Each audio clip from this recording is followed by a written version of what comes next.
Welcome back. I'm here with Father Donovan, and he's with the Episcopal Diocese of Florida. Today we are talking about an upcoming holiday.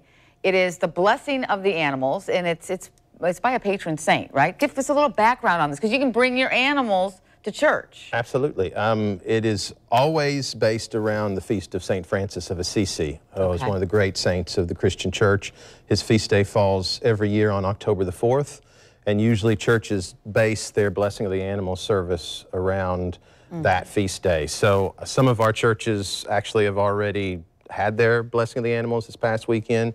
We have a few that will have it during the week, and then a lot of us have it on the Sunday closest to St. Francis Day. Okay, and this is great. So he was the patron saint of the animals. He believed in this. Look at the screen. Isn't this adorable? So tell us how this works. What's happening to the dog? Are they getting blessed? I mean, the clergy's laying hands on the dog. Yeah, exactly. We gather folks in. I mean, some churches bring the animals right inside. That's from our cathedral here in Jacksonville. Our parish, All Saints Episcopal, down on Hendricks Avenue, that's us there. We have a beautiful altar behind the church, so we gather all the animals there. And yeah, there's usually a sprinkling with holy water of all the animals, just in case one is not happy with the priest coming too close to it. But usually, once we do the general blessing of the animals and the families, we move around and lay our hands on the animals, which is lots of fun. And you know, some of these dogs that come are sick. And sometimes, you know, you want to make sure, you know, that some people bring pictures, I guess. If I read somewhere that people bring pictures if their dog is maybe old and can't get there. Yeah, we also have always lots of dogs. The cats get left out a lot because cats and dogs don't work well together. But we do have other animals that come in. But you could bring a cat, right? You could absolutely bring a cat. Just bring a cat in a carrier cage. We've had ferrets before. I've blessed turtles, goldfish in a bowl, a pony one time. So it's all animals. It's all animals, yeah. So a goldfish? What do you do? Well, what do you do? You just bless it over the so do people water there. Yeah. Do some people have you? Do you say a prayer? I mean, what's? Yeah, we always try to focus on St. Francis because he is probably the most admired saint on the Christian calendar. All denominations know St. Francis quite well, regardless of what church you belong to. But he's also the hardest to imitate. So St. Francis loved God's creation. That's why we do animal blessings on that day. But he also gave up everything he had for poverty and for those who were suffering and for the sick. He lived close to lepers. He was raised very wealthy, and he gave everything away to help the poor, and he made his name known by following Jesus very seriously.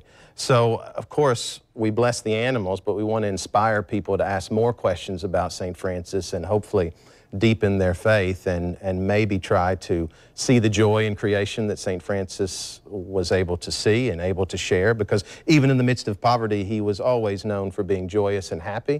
He was quite a revolutionary of the church of that time, but he put all of his faith to good use. And of course, that's what the church wants, is for people to think, well, what else can we do? We're so blessed by our pets and by our animals. How do we help those in need in our community? So we have a food drive in the fall that sort of falls around this same time, and we're always trying to encourage people to be Christians like St. Francis was. That's really great. That's some good, you know, information about who he was, St. Francis.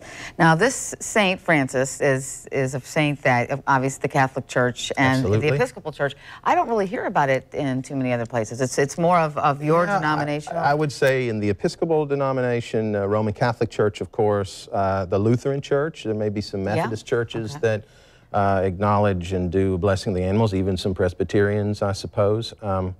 But I think most people are most aware of St. Francis because they often see the St. Francis bird bath outside people's houses, because again, he is the Christian saint who is well known because of a story of him preaching to the birds, which is one more example of his love of creation. So even if they're not quite familiar of the story of St. Francis, next to the Blessed Virgin Mary, there's probably more St. Francis statues out there, probably in the yards of many non-Christians, for that matter, possibly. Absolutely.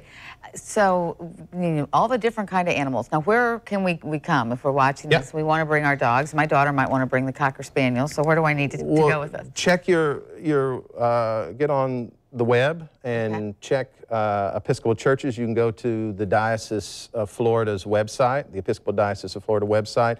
That'll connect you to Episcopal churches in your part of Jacksonville.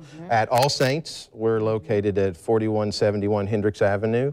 Come down 5 o'clock on Sunday and bring your dog or your cat or your alpaca, whatever you have, bring it in. Your llama. At 5 o'clock, we will be there. We have a youth group of 3rd, 4th, and 5th graders. Our younger youth group, they'll be making treats for both 2-legged members of the family and 4-legged, and we'll be selling that and raising money so that the kids can donate all of that money to a local animal shelter. So that's what's going on at our church. I think our cathedral in downtown Jacksonville has a 9 o'clock service. They're doing it in the midst of their regular Sunday worship service. Oh, wow. So you actually bring them to Sunday service? Yeah. We have other animals to deal with on Sunday, the Jacksonville Jaguars, of course. So it may be based.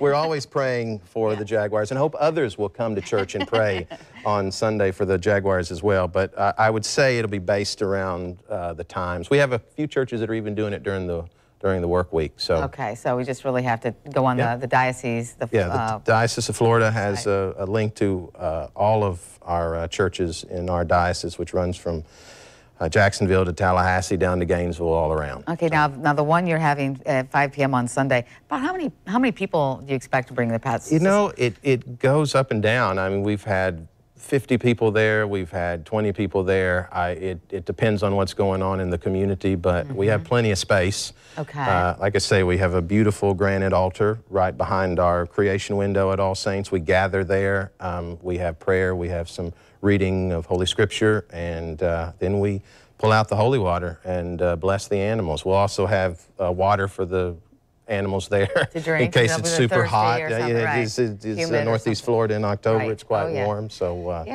so that's what we'll be doing. And then again, the hope is that it'll inspire people to sort of follow St. Francis' example, who was a great disciple of Jesus Christ. That's what we're really in the business of in our churches, is to try to inspire people to dig into their faith and to get more involved in imitating St. Francis, who was a great follower and example of Jesus. Okay. Any stories of some of the things you've seen in the past? Well, like I say, I've had, Great Danes, massive dogs, all the way down the Chihuahuas. And, so bring anything. That's right. When I was serving across the river at St. Mark's in Ortega, I believe we had a turtle that we blessed, who then escaped, made a break for it, felt free in its blessing, and you liberated him. We must have liberated the turtle. But yeah, it's always exciting and fun, and I'm very happy to be a priest that in my 11 years of doing this has never been bitten. I love it. Father Donovan, thank you so much for coming in. It's a pleasure to be here. God bless you. Thank you. All right, you as well. Thank you.